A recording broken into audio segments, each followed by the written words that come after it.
Hello friends, welcome to GK crash. Friends, अगर आप इस साल का रेलवे का ग्रुप डी एग्ज़ाम या एनटीपीसी का सीबीटी 2 एग्ज़ाम अगर आपका ख़त्म नहीं हुआ है तो ये वीडियो आपके लिए काफ़ी महत्वपूर्ण होने वाला है, क्योंकि दोस्तों हम इस वीडियो में एनटीपीसी के सीबीटी 2 एग्ज़ाम के जितने भी स्टैटिक जीके के सवाल पूछे गए थे उन सभी को एक साथ डिस्कस करेंगे। सब मिला करके दोस्तों 80 सवाल हैं, यहाँ पे आप देख सकते हैं, सभी को डिस्कस करेंगे। और दोस्तों 9 और 10 मई को जो एनटीपीसी का सीबीटी 2 एग्ज़ाम हुआ था उसका ऑफिशियल आंसर की आ चुके हैं, तो सभी स्टैटिक जीके का सवाल को मैंने वहां से उठा लिया है। यही सेम पीडीएफ में ही आपको मिल जाएगा और बाकी के जो 12 जून से एनटीपीसी सीबीटी 2 के एग्जाम हो रहे हैं उसको ऑनलाइनर फॉर्म में आपको मिल जाएगा। ये दोनों का पीडीएफ आपको हमारा एप्लीकेशन में मिल जाएगा। इस वीडियो का डिस्क्रिप्शन बॉक्स में लिंक है, वहाँ पे क्लिक करके डाउनलोड कर सकते हैं। और दोस्तों इन सभी क्वेश्चन को क्विज के फॉर्मेट में अगर भी याद करना चाहते हैं तो हमारा एप्लीकेशन का क्विज सेक्शन में चले जाइएगा। दोस्तों पहले हम 9 और 10 मई को जो एनटीपीसी सीबीटी 2 एग्जाम हुआ था उसमें पूछे गए सभी स्टैटिक जीके के सवाल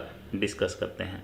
पहला सवाल है, सिक्किम में लहबाब धुचन नामक पर्व 21 भगवान के स्वर्ग से पृथ्वी पर अवतरण के उपलक्ष्य में मनाया जाता है। तो ये भगवान बुद्ध के स्वर्ग से पृथ्वी पर अवतरण के उपलक्ष्य में मनाया जाता है। ऑप्शन ए इसका सही आंसर होगा, भगवान बुद्ध।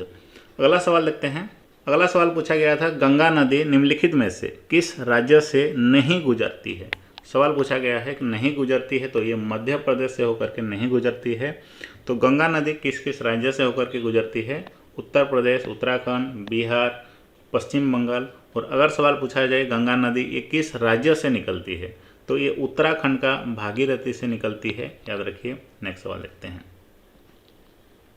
नेक्स्ट सवाल है, भारत के निम्नलिखित में से किस राज्य में पदयानी भद्रकाली मंदिर में किया जाने वाला एक धार्मिक नृत्य स्वरूप है? तो केरल इसका सही आंसर होगा। पदयानी धार्मिक नृत्य किया जाता है भद्रकाली मंदिर में, तो केरल इसका सही आंसर है। नेक्स्ट सवाल देखते हैं। नेक्स्ट सवाल है, भारत में बोडो भाषा मुख्यतः किस राज्य में बोली जाती है? तो असम राज्य में बोली जाती है। ऑप्शन सी इसका सही आंसर होगा। नेक्स्ट सवाल है, नई दिल्ली में स्थित लाल किला परिसर यानी दिल्ली का जो रेड फोर्ट है उसको यूनेस्को का विश्व धरोहर स्थल का सूची में कब शामिल किया गया था? किस साल किया गया था? 2007 में किया गया था। ऑप्शन ए इसका सही आंसर होगा। नेक्स्ट सवाल है, यूरो निम्नलिखित में से किस अंतर्राष्ट्रीय समूह की सामान्य मुद्रा है? तो यूरोपीय संघ का सामान्य मुद्रा है यूरो, याद रखिए। ऑप्शन ए इसका सही आंसर है। नेक्स्ट सवाल है, समकालीन कर्नाटक संगीत में मेलकर्ता रागों की संख्या कितनी है? तो मेलकर्ता रागों की संख्या है 72। ऑप्शन डी सही आंसर होगा इसका। दोस्तों अगला सवाल है, शंभू महाराज निम्नलिखित में से किस नृत्य शैली से संबंधित एक प्रसिद्ध व्यक्ति थे? तो सही आंसर होगा, एक कथक नृत्य शैली से संबंधित थे। ऑप्शन ए इसका सही आंसर होगा। और शंभू महाराज किस राज्य के थे? दोस्तों ये उत्तर प्रदेश का लखनऊ शहर से थे। नेक्स्ट सवाल देखते हैं। अगला सवाल है, भागीरथी नदी पर बना टिहरी बांध ये निम्नलिखित में से किस राज्य में स्थित है? तो सही आंसर होगा, उत्तराखंड राज्य में स्थित है टिहरी बांध। नेक्स्ट सवाल देखते हैं। अगला सवाल है, red earth and powering rain नामक उपन्यास के लेखक निम्नलिखित में से कौन है? तो विक्रम चंद्र इसका सही आंसर होगा। ऑप्शन बी सही आंसर है। नेक्स्ट सवाल है, पाणिनि की डैश नामक पुस्तक के साथ संस्कृत व्याकरण का विकास प्रारंभ हुआ? तो पाणिनि की अष्टाध्यायी नामक पुस्तक के साथ संस्कृत का व्याकरण का विकास प्रारंभ हुआ। नेक्स्ट सवाल है, क्लियर लाइट ऑफ डे नामक पुस्तक का लेखन किसने किया है? तो अनीता देसाई ने किया है। ऑप्शन बी इसका सही आंसर होगा, क्लियर लाइट ऑफ डे। और उसमें पुस्तक और लेखक से जितने भी सवाल पूछे गए हैं सारे के सारे हमारा क्विज क्रैच एप्लीकेशन से ही पूछे गए हैं, तो वहाँ से अगर आप सॉल्व करके गए होंगे तो एक भी पुस्तक लेखक का सवाल आपसे नहीं छूटेगा। तो सब मिला करके लगभग 400 के आसपास सवाल हैं वहाँ पे। पिछले 5 साल के रेलवे एग्जाम में पूछे गए सारे टीसीएस के सवाल, साथ साथ सभी महत्वपूर्ण करंट अफेयर के भी पुस्तक के सवाल हैं वहाँ पे। तो ज़रूर एक बार उसको प्रैक्टिस कर लीजिएगा, कम्प्लीटली फ्री है।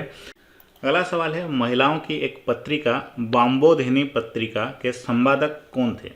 तो सही आंसर होगा, उमेश चंद्र दत्ता ये वाम्बोधिनी पत्रिका के संपादक थे। अगला सवाल है, वैष्णव संप्रदाय में देव के कितने अवतार या अवतरणों को माना गया है? तो सही आंसर होगा 10 अवतार को माना जाता है। ऑप्शन बी इसका सही आंसर होगा। अगला सवाल है पद्मश्री मीनाती मिश्रा। मीनाती मिश्रा ये भारत की एक शास्त्रीय नर्तकी हैं और अभिनेत्री भी हैं। निम्नलिखित में से किस भारतीय शास्त्रीय नृत्य स्वरूप में निपुणता के लिए इनको ख्याति प्राप्त हुआ है? तो ओडिसी नृत्य से ये संबंधित हैं। यानी यहाँ पे जो सवाल पूछा गया है मीनाती मिश्रा ये किस नृत्य से संबंधित हैं? तो ओडिसी नृत्य इसका सही आंसर होगा। अगला सवाल है अलकप ये झारखंड और किस राज्य के कुछ हिस्सों में प्रचलित एक ग्रामीण नृत्य नाटक है? तो सही आंसर होगा ये झारखंड और पश्चिम बंगाल का एक ग्रामीण नृत्य नाटक है जो कि काफ़ी प्रचलित है। अगला सवाल है अल्लाह रखा के नाम से लोकप्रिय अल्लाह रखा कुरैशी ये भारत के इनमें से किसका वादक थे? तो तबला वादक थे। ऑप्शन बी इसका सही आंसर है। और अगला सवाल पूछा गया था निम्नलिखित में से कौन सा सोवियत के बाद मुख्य रूप से पूर्वी यूरोप, पश्चिमी एशिया और मध्य एशिया में स्थित राज्यों का एक आर्थिक संघ है? तो इसका सही आंसर होगा यूरेशियन आर्थिक संघ यानी यूरेशियन इकोनॉमिक यूनियन। इसका जो एडमिनिस्ट्रेटिव सेंटर है वो रशिया में स्थित है। नेक्स्ट सवाल है टाटा एयरलाइंस का शुभारंभ मूल रूप से किस वर्ष किया गया था? तो सही आंसर होगा 1932 में किया गया था टाटा एयरलाइंस का शुभारंभ। और इससे संबंधित कुछ सवाल को याद रखिए। टाटा एयरलाइंस का फाउंडर कौन है? टाटा एयरलाइंस के फाउंडर हैं JRD टाटा। और इसके चेयरमैन कौन हैं? चेयरमैन हैं नटराजन चंद्रशेखरन। और टाटा एयरलाइंस के CEO MD कौन हैं? Campbell Wilson. ओके, ये सारे के सारे सवाल हमारा क्विज क्रैश एप्लीकेशन में मिल जाएगा। नेक्स्ट सवाल है भारत के निम्नलिखित में से किस पड़ोसी देश का क्षेत्रफल सबसे कम है? तो भूटान इसका सही आंसर होगा। सबसे छोटा देश है भारत के जितने भी पड़ोसी देश हैं। दोस्तों नेक्स्ट सवाल है पुदुचेरी के बिलियानु मंदिर में किया जाने वाला पुदुचेरी का कौन सा अनुष्ठानिक लोक नृत्य हिंदू महाकाव्य रामायण से संबंधित है? तो गराड़ी लोक नृत्य ये पुदुचेरी का बिलियानुर मंदिर में किया जाता है और ये हिंदू महाकाव्य रामायण से संबंधित है, गराड़ी लोक नृत्य। नेक्स्ट सवाल देखते हैं। नेक्स्ट सवाल है नील नदी को निम्न में से किस देश की रीढ़ की हड्डी कहा जाता है? तो मिस्र देश की यानी इजिप्ट देश की रीढ़ की हड्डी इसको कहा जाता है। ऑप्शन डी इसका सही आंसर होगा। नेक्स्ट सवाल है निम्नलिखित में से कौन सी नदी भारत के पड़ोसी देश नेपाल से निकलती है?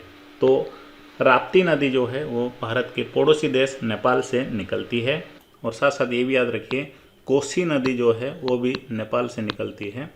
नेक्स्ट सवाल देखते हैं निम्नलिखित में से कौन सी भारतीय रेलवे की सबसे पुरानी उत्पादन इकाई है? तो चित्तरंजन लोकोमोटिव वर्क्स इसका सही आंसर हो जाएगा। ऑप्शन ए सही आंसर है। दोस्तों नेक्स्ट सवाल है कालिदास की निम्नलिखित में से किस कृति में ये जो जितने भी ग्रंथ हैं इनमें से किस ग्रंथ में भगवान शिव और देवी पार्वती के पुत्र कार्तिकेय के जन्म के प्रसंग को आधार बनाया गया है? तो कुमार संभव ग्रंथ में भगवान शिव और देवी पार्वती के पुत्र कार्तिकेय के जन्म को प्रसंग बनाया गया है। नेक्स्ट सवाल देखते हैं विश्व का सबसे बड़ा नदिया द्वीप माजुली द्वीप ये निम्नलिखित में से किस नदी पर स्थित है? ये TCS का और रेलवे का मोस्ट रिपीटेड क्वेश्चन है, बार बार पूछा जाता है माजुली द्वीप के बारे में। ये ब्रह्मपुत्र नदी में स्थित है। ऑप्शन ए इसका सही आंसर होगा। अगला सवाल है 12 मार्च किस साल को भारत सरकार द्वारा साहित्य अकादमी का औपचारिक उद्घाटन किया गया? तो 1954 में किया गया था साहित्य अकादमी का उद्घाटन। नेक्स्ट सवाल है केंद्रीय प्रदूषण नियंत्रण बोर्ड की स्थापना सरकार द्वारा किस वर्ष की गई थी? तो 1974 में की गई थी केंद्रीय प्रदूषण नियंत्रण बोर्ड की स्थापना। और ये जो सेंट्रल पोल्यूशन कंट्रोल बोर्ड है इसका हेडक्वार्टर कहाँ पे स्थित है? न्यू दिल्ली में स्थित है इसका मुख्यालय। और इसके चेयरपर्सन कौन है? याद रखिए श्री तन्मय कुमार इसके चेयरपर्सन हैं। अगला सवाल देखते हैं। अगला सवाल है सिद्धि धमाल नृत्य निम्नलिखित में से किस राज्य या केंद्र शासित प्रदेश से संबंधित है? तो गुजरात राज्य से संबंधित है सिद्धि धमाल नृत्य। अगला सवाल देखते हैं। अगला सवाल है निम्नलिखित में से किस उपग्रह का किस सैटेलाइट जो है इनमें से किस आर्टिफिशियल सैटेलाइट का कक्षा सूर्य समकालिक नहीं है? तो सही आंसर होगा मेटियोसेट 11, ऑप्शन डी इसका सही आंसर होगा। हेमिस गोप्पा उत्सव ये किस गुरु की जयंती के उपलक्ष्य में मनाया जाता है? तो गुरु पद्म संभव की जयंती के उपलक्ष्य में मनाया जाता है। अगला सवाल है, ऋग्वेद 1028 सूक्तों का एक संग्रह है जो कितने मंडलों में विभाजित है? तो 10 मंडलों में विभाजित है, ऑप्शन सी इसका सही आंसर होगा। नेक्स्ट सवाल है, भारत के राष्ट्रीय ऑर्केस्ट्रा के संस्थापक कौन हैं? रविशंकर हैं, भारतीय नेशनल ऑर्केस्ट्रा ऑफ इंडिया के संस्थापक। अगला सवाल है, अटल सुरंग दुनिया की सबसे लंबी राजमार्ग सुरंग है। ये मनाली को किससे जोड़ती है? तो लाहौल स्पीति को जोड़ती है, ऑप्शन डी इसका सही आंसर होगा। अटल सुरंग ये मनाली को लाहौल स्पीति से जोड़ती है।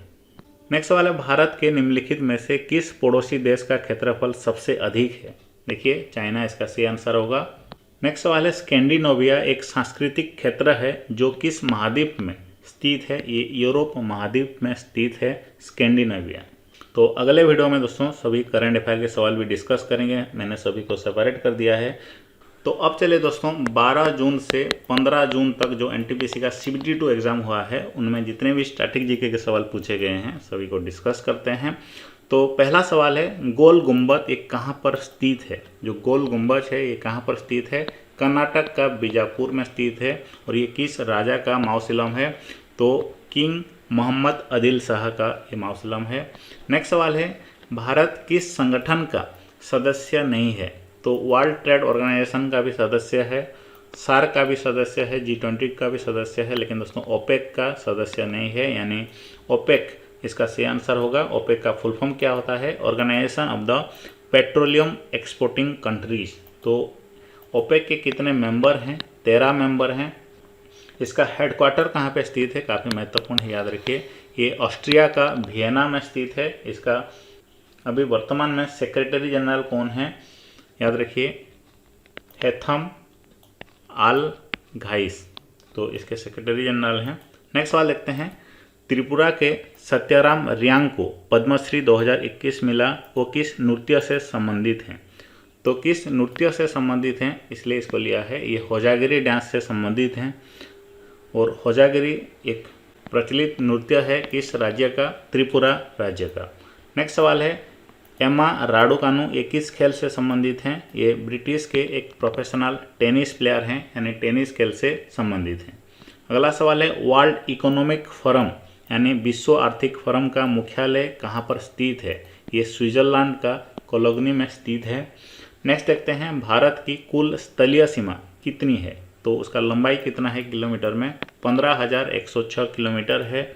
और भारत की मुख्य भूमि की तटीय लंबाई कितना है? 6,100। और द्वीपों को शामिल करेंगे सभी द्वीपों को तो उसका लंबाई कितना है? 7,516। दोनों को मिलाएंगे तो 15,106 हो रहा है। नेक्स्ट सवाल है, पूछा गया था ISDN इसका फुल फॉर्म क्या होता है?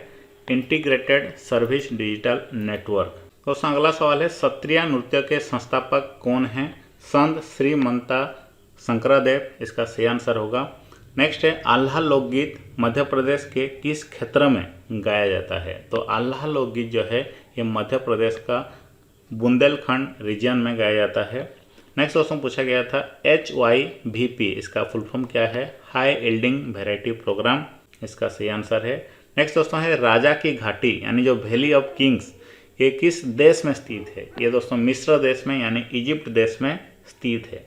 नेक्स्ट दोस्तों है, हुलीवैसा नृत्य ये किससे संबंधित है? हुलीवैसा नृत्य ये कर्नाटक का नृत्य शैली है। ये दोस्तों नवरात्रि उत्सव के दौरान इसका प्रदर्शन किया जाता है, तो ये नवरात्रि उत्सव से संबंधित है।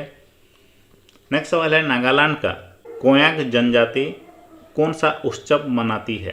तो सही आंसर होगा एओलिंग उत्सव मनाती है, याद रखिए। नेक्स्ट सवाल है, संविधान दिवस ये कब मनाया जाता है? 26 नवंबर को मनाया जाता है। भारत का प्रथम परमाणु संयंत्र कहाँ स्थापित हुआ था? ये दोस्तों 1969 में तारापुर में हुआ था, महाराष्ट्र का तारापुर में हुआ था। किसकी सहायता से? अमेरिका का सहायता से। तो अगला सवाल है, लोसार फेस्टिवल ये अरुणाचल प्रदेश की किस जनजाति द्वारा मनाया जाता है? तो अरुणाचल प्रदेश का मोम्पा ट्राइब के द्वारा इसको मनाया जाता है। नेक्स्ट सवाल है, इंडियन सिविल सर्विस की परीक्षा में उत्तीर्ण होने वाले प्रथम भारतीय कौन थे? तो सत्येंद्र नाथ टैगोर इसका सही आंसर होगा। अगला सवाल है, विश्व का सबसे खारा समुद्र कौन सा है? तो डेड सी इसका सही आंसर है। ये विश्व का सल्टिएस्ट सी है, यानी सबसे खारा सी है। और ये कहाँ पर स्थित है? ये इजराइल, जॉर्डन एंड फिलिस्तीन की सीमा में स्थित है। नेक्स्ट सवाल है, ली कार्बेसियर ने किस असेंबली की वास्तुकार है? तो किस असेंबली की? पैलेस ऑफ असेंबली चंडीगढ़ में जो स्थित है उसके वास्तुकार हैं ली कार्बेसियर। नेक्स्ट सवाल है, निग्रोइड्स प्रजाति ये किस महाद्वीप में पाई जाती है? अफ्रीका महाद्वीप में पाई जाती है। नेक्स्ट है, हुसरी नृत्य ये किस राज्य से संबंधित है? हुसरी नृत्य ये असम राज्य से संबंधित है। देखिए नृत्य से कितने सवाल पूछे गए हैं। नेक्स्ट सवाल है, जवारा डांस ये किस राज्य से संबंधित है? तो जवारा डांस ये मध्य प्रदेश राज्य से संबंधित है। पंडित जसराज किस घराने से संबंधित है? तो ये मेवाती घराने से संबंधित हैं और ये भारत के प्रसिद्ध शास्त्रीय संगीतकार हैं, इसको भी याद रखिएगा।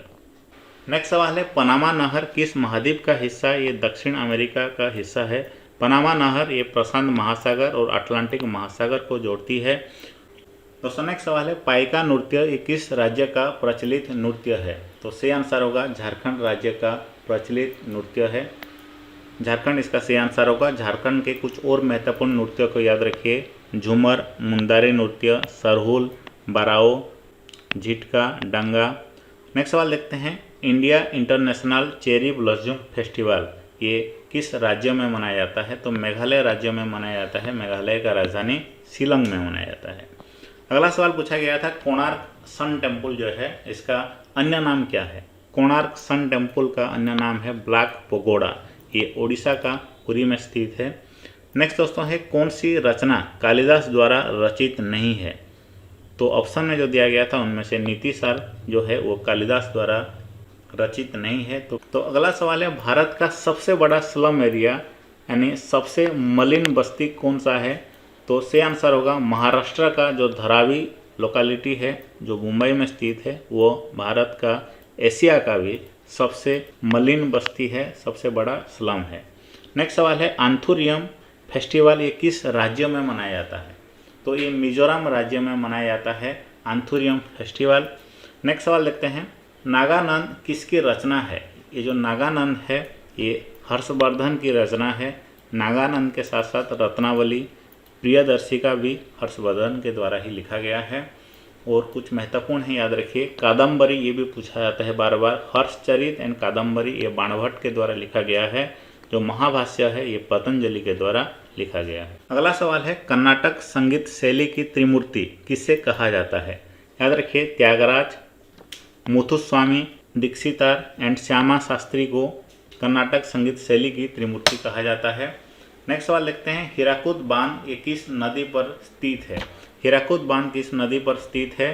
ये ओडिशा का महानदी में स्थित है। दोस्तों नेक्स्ट सवाल है, इबेरियन पेनिनसुला यानी इबेरिया का प्रायद्वीप ये किस महाद्वीप में स्थित है? तो यूरोप महाद्वीप में स्थित है। नेक्स्ट सवाल देखते हैं, मालदीव किस महासागर में स्थित है? जो मालदीव्स है ये किस महासागर में स्थित है? सही आंसर होगा हिंद महासागर यानी इंडियन ओशन में स्थित है। नेक्स्ट सवाल है, भारत के किस राज्य में बोडो भाषा मुख्य रूप से बोली जाती है? तो असम राज्य में बोली जाती है बोडो भाषा। और बोडो, डोंगरी, मैथिली और सांथाली को 2003 में 92nd अमेंडमेंट में इसको जोड़ा गया था। तो अगला सवाल है, रतन मोहन शर्मा किस घराने से संबंधित हैं? तो ये भी मेवाती घराने से संबंधित हैं। नेक्स्ट सवाल है, रोहिंग्या लोग कहाँ से होते हैं? तो म्यांमार के लोग को रोहिंग्या कहा जाता है। कौन सी केरल में स्थित झील नहीं है? तो सही आंसर होगा रेणुका लेक, जो दिया गया था ऑप्शन में वो सही आंसर होगा, क्योंकि रेणुका लेक जो है वो हिमाचल प्रदेश में। तो दोस्तों केरल में कुछ महत्वपूर्ण लेक हैं जो कि बार बार एग्जाम में पूछे जाते हैं। वो है पेरियार लेक जो बार बार पूछा जाता है, उसके बाद भेम्बानड लेक, और आखिरी है अष्टामुदी लेक। ये केरला में स्थित हैं और बार बार एग्जाम में पूछे जाते हैं। नेक्स्ट सवाल है, सूरसागर के रचयिता एंड श्री कृष्ण जी के भक्त कौन हैं जो अंधे थे? तो सूरदास जी थे, सूरदास इसका सही आंसर होगा। नेक्स्ट सवाल है, थेर गाथा किस निकाय का 8वां ग्रंथ है? तो खुद्दक निकाय का ये 8वां ग्रंथ है। दोस्तों नेक्स्ट सवाल है, बड़ा इमामबाड़ा ये कहाँ पर स्थित है? तो लखनऊ में स्थित है बड़ा इमामबाड़ा। तो दोस्तों ये सारा पीडीएफ आपको हमारा एप्लीकेशन में मिल जाएगा। अभी तुरंत ही इस वीडियो का डिस्क्रिप्शन बॉक्स में डाउनलोड कर लीजिए हमारा क्विज क्रैच एप्लीकेशन, हमारा जीके क्रैच एप्लीकेशन। बस उतना ही नहीं दोस्तों, जिस टॉपिक से सबसे ज़्यादा सवाल पूछे गए हैं सभी टॉपिक का एक्सपेक्टेड क्वेश्चन भी मिल जाएगा, प्रीवियस ईयर क्वेश्चन भी मिल जाएगा। तो ऑल इन वन कंटेंट है आपके लिए अपना एप्लीकेशन में, तो ज़रूर डाउनलोड कर लीजिएगा। इस वीडियो का डिस्क्रिप्शन बॉक्स में लिंक है।